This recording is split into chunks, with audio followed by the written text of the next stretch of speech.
Hey ladies, how's it going? Dan Frampton here, and today I'm coming at you with a confession. A contradiction so bad that you'll think I took the Hippocratic Oath. Now in the past I said that I would never stoop and go so low that I would find myself in the dredges, in the depths of Reddit.com. But that's what happened today. For some reason, I don't know why, I went to reddit.com, but I'm kind of glad I did because I found some content out of it. Now, if there's one thing that we respect here on the channel, it's content. So let's make some of it, shall we? One thing that I don't respect is most people on Reddit. But you surprised me today, Reddit. I went on to r/Green Day and found this amazing thread. Green Day's worst possible set list. And from what I can gather, they did this a couple weeks running, and it was a collaboration, and today was the final round, and I came in right there at the 4-hour ago mark. So one, I think it's wholesome that a community came together to meme on their favorite band like this, and two, this is a really creative idea. Worst possible set list? I don't think I'm a big enough fan of any band or any artist to come up with such a list. But today we're gonna go through this song by song since I'm pretty familiar with the Green Day catalog, and I'm gonna tell you if I agree with the consensus of the community of r/Green Day. First song on the worst possible Green Day set list,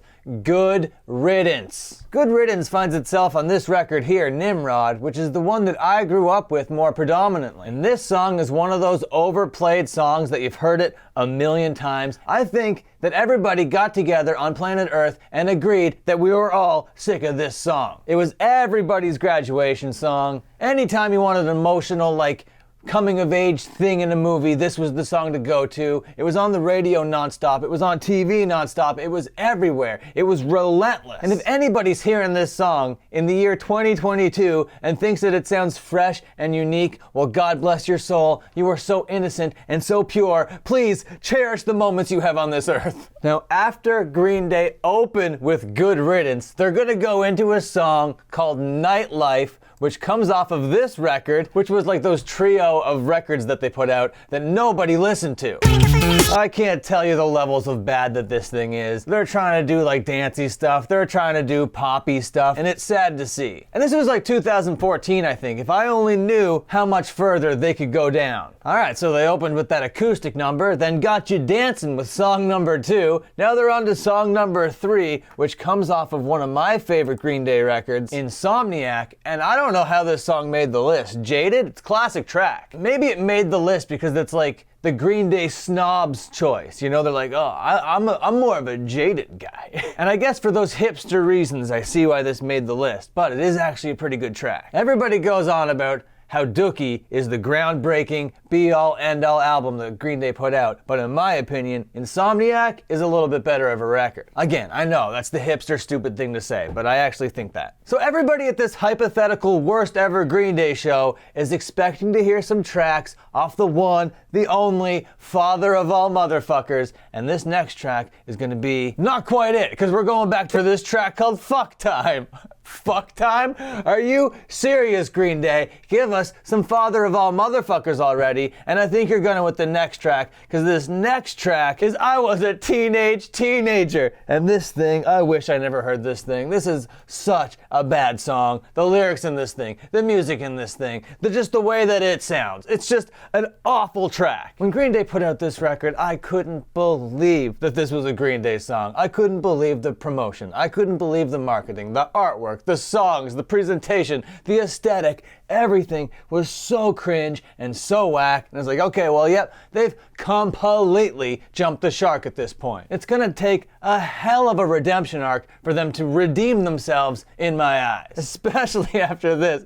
I was a teenager. Jesus Christ. But it's not like it was a big surprise. I mean, they haven't put out a great song in a long time. And track number 6 on the worst possible set list, Here Comes the Shock, is no exception to the rule. And just look at them on the cover here. Here comes the shock. And I know maybe it might be a little bit tongue-in-cheek or whatever, but I'm not sure if it is. All that leather, all those poses, I don't know. They're still trying to be like, hey man, we're Green Day. We're like the punks. Okay, Green Day, we get it, guys. This song sucks ass. And none of that's a surprise. We all know what ticket we bought. We bought the ticket to Green Day's worst possible set. Yes, they have bangers. Yes, their fucking chemistry is next level. Yes, they're one of the most iconic trios in all of rock and roll music. Hell, all of music. But track number 7 on this set list, Espionage, it just is not it. This is literally what it sounds like. It's like a spy movie song or whatever. I can't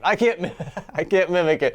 It's awful. Don't listen to this thing. This is a waste of time. But if we could just examine the artwork a little bit here for Shenanigans, I guess is what it appears on. I don't even think I've heard of this goddamn record. But apparently they're all bleach blonde, which is not something I've ever known. It's a stencil to remind you, hey, we're a punk. We like spray paint, and spray painting on things is badass. And we're badass, and it's running down a little bit, and they all got the same color hoodie on. And I don't ever remember Green Day ever looking like this, but I guess this is what they were going for on this, and it's next to one of these. What is this? Is this a payphone? A payphone? I don't remember ever seeing one of those, especially in the year 2018. I used to have one outside of where I lived here, and they got rid of that thing because it's useless. And I wish they didn't, because I would make some phone calls on that payphone. I'd be all like, hey, Green Day, put out a good record again, please. So after they got you in the spy movie mood in this set list, they're gonna move on to a song called Last Ride In, which is more of like kind of a Western theme song. And both are just kind of very like half-assed versions of those themes, you know? It's like, yeah, I've heard Western music before, but performed by people that normally perform it, so it's actually good. Like when Ween went into the studio to record a country album, they got in a bunch of session musicians to make sure that it was the best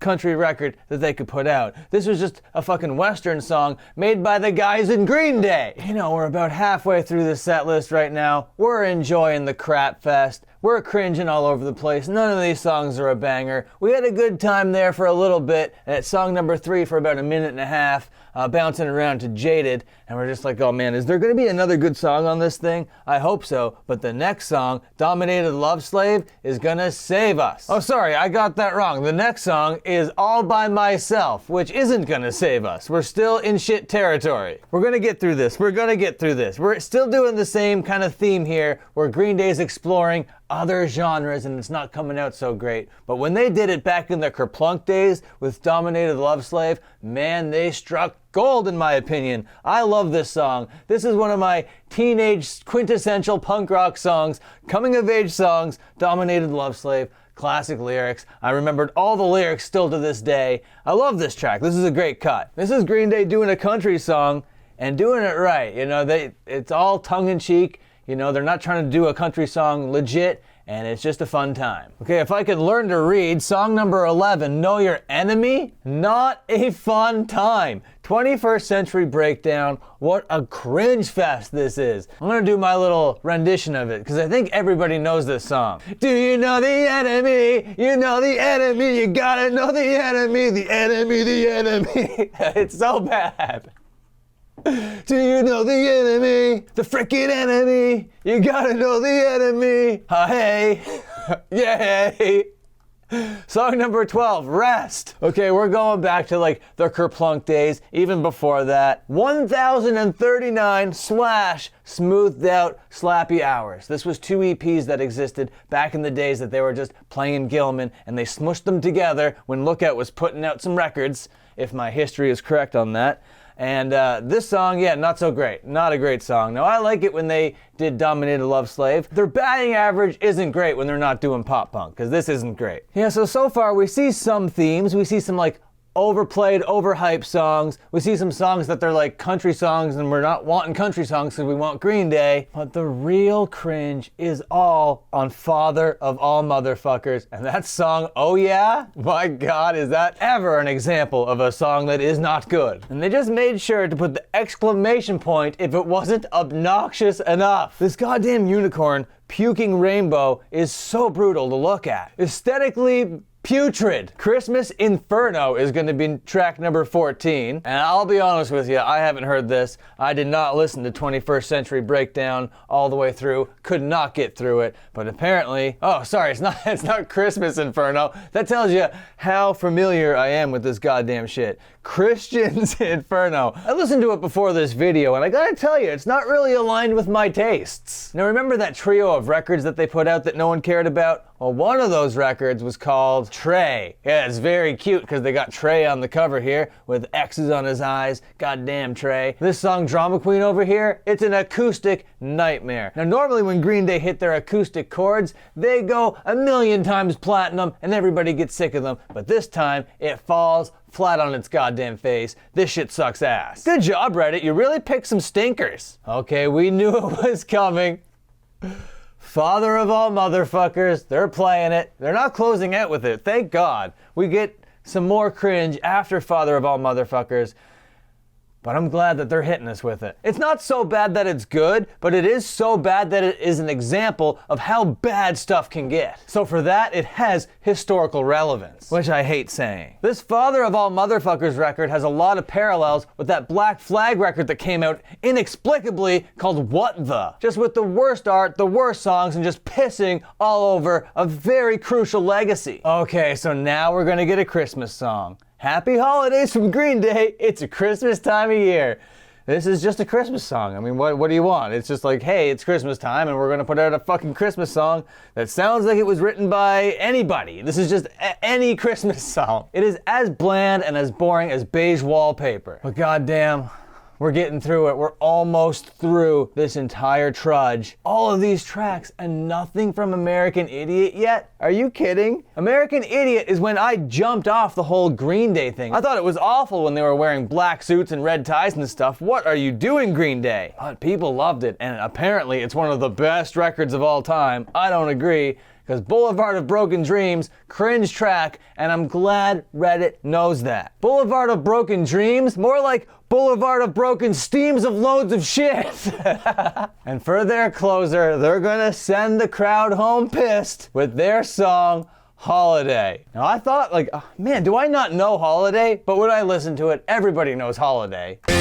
Super overplayed, everybody knows it. It's just like sports anthems at this point. So great job, Reddit. I do agree, that was a pretty bad set list, and I would have to say, probably the worst ever, except for there is 2 songs on there that I actually do like.